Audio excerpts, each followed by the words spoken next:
Selamat jumpa kembali di Renungan Harian yang disusun oleh Pastor Crispinus Silalahi berdasarkan kutipan Kitab Suci hari ini.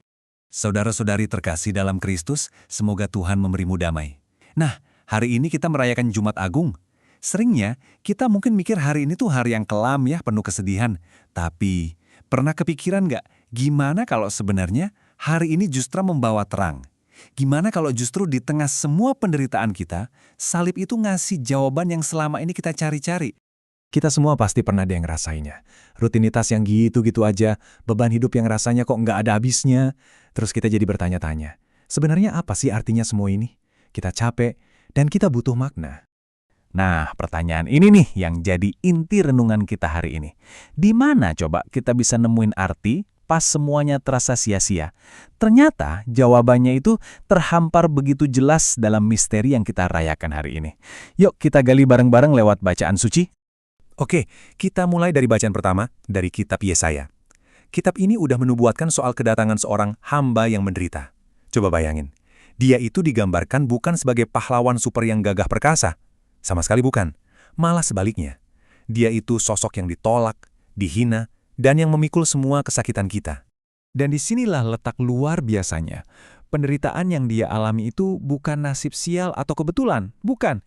Itu adalah sebuah pilihan yang sadar, sebuah wujud kasih yang begitu besar, di mana dia rela menanggung semua luka kita, semua dosa kita, sampai tuntas. Kalimat ini adalah janji pengharapan terbesar kita. Justru luka-lukanya itu yang jadi sumber kesembuhan buat kita. Jadi pas kita merasa terluka, merasa nggak berharga, ingatlah, Allah datang lewat luka itu sendiri untuk memulihkan kita semua. Sekarang, kita lanjut ke bacaan kedua yang memperjelas semuanya. Surat kepada umat Ibrani ini menunjukkan siapa sih hamba yang menderita itu? Yup, dia adalah Yesus, Imam Agung kita. Tapi, bukan sembarang Imam Agung. Coba deh lihat bedanya. Mungkin kita bayangin Imam Agung itu sosok yang suci, jauh di sana nggak bisa tersentuh. Tapi Yesus, dia sebaliknya. Dia adalah Imam Agung yang ngerti banget setiap kelemahan kita, paham setiap pergumulan kita. Kenapa?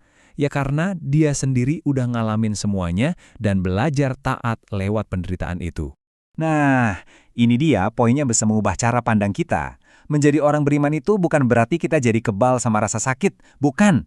Justru, iman yang sejati itu kelihatan pas kita tetap milih Tuhan, tetap pegangan sama Dia, bahkan pas hidup lagi berat-beratnya, dan doa kayaknya nggak dijawab. Makanya, nangis itu boleh. Berseru itu boleh banget. Kristus sudah melewati jalan itu lebih dulu untuk kita. Dan sekarang, kita sampai di puncaknya. Kisah sengsara Tuhan dari Injil Yohanes. Di sini, salib itu bukan lagi simbol kekalahan. Sama sekali bukan. Salib justru menjadi tahta kasih-Nya yang paling agung. Yesus menghadapi semuanya dengan keteguhan batin yang luar biasa. Dan coba lihat apa yang terjadi di kaki salib. Ini bukan tempat kehancuran loh, tapi ini adalah tempat penciptaan. Waktu Yesus menyerahkan ibunya kepada murid yang Dia kasihi, disitulah lahir sebuah keluarga baru. Sebuah persaudaraan baru dalam iman, yaitu kita, gereja. 3 kata ini, wow, maknanya dalam sekali. Ini bukan teriakan putus asa, ini adalah proklamasi kemenangan. Artinya, karya penyelamatan itu sudah tuntas. Belenggu dosa sudah dipatahkan. Dan pintu menuju hidup yang baru, hidup yang penuh kasih, sudah terbuka lebar buat kita semua.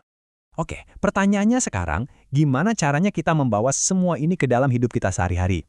Yuk kita lihat 3 langkah praktis yang bisa kita mulai dari hari ini juga. Pertama, yuk kita kembalikan salib ke pusat hidup kita. Bukan cuma jadi pajangan ya, tapi jadi kompas untuk setiap pilihan kita. Kedua, coba deh kita periksa lagi hubungan kita sama orang lain. Mungkin ada yang retak, ada luka yang belum diampuni. Hari ini kita diundang buat berani melepaskan itu. Dan yang ketiga, ini yang paling penting. Jangan pernah menanggung derita sendirian. Datanglah ke Kristus dalam doa. Ngobrol aja sama Dia sejujur-jujurnya. Inilah inti pesan hari ini. Apapun pergumulanmu, apapun rasa sakit yang kamu bawa, ingatlah ini. Dia mengerti.